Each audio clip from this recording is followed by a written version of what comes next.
ভূবিশেষজ্ঞদের আশঙ্কাই সত্যি হল।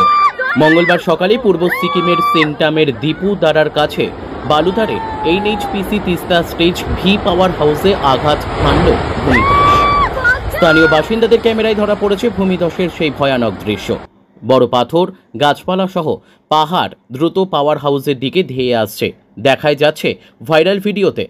এই ভূমিধসের কারণে একদিকে যেমন ক্ষতি হয়েছে জল বিদ্যুৎ উৎপাদন কেন্দ্রটির ওপর, দিকে ধসে পড়া বস্তুতে চাপ পড়েছে নদীর ওপর।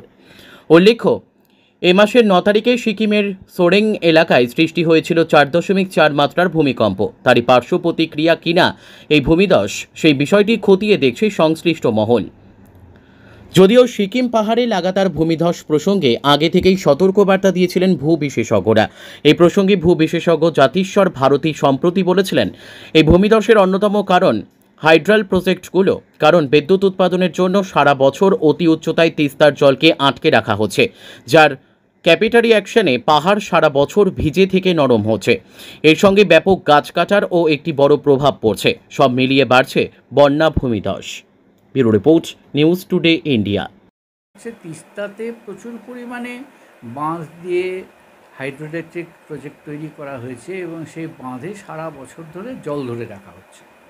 ফলত আগে যে উচ্চতা দিয়ে তিস্তার জল প্রবাহিত হতো তিস্তার খাতে, এখন তার থেকে অনেক বেশি উচ্চতায় জল ধরে রাখা হচ্ছে সারা বছর ধরে।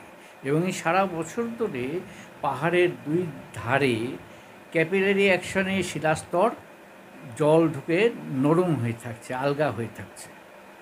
আর বর্ষাকালে যখন অতিরিক্ত বৃষ্টি হচ্ছে তখন এদিকে বন ধ্বংসের একটা ব্যাপার রয়েছে। এসব নির্মাণ কার্যের জন্য বন ধ্বংস হয়েছে। পাহাড়ের শিলাস্তরের ধরে রাখার যে বনের যে ক্ষমতা ছিল সেটা নেই। ফলত এখন এই রাস্তাটার তলাটা আলগা হয়ে গিয়ে সমস্ত রাস্তা শুদ্ধ নিচে বসে যাচ্ছে। ফলে রাস্তার অস্তিত্ব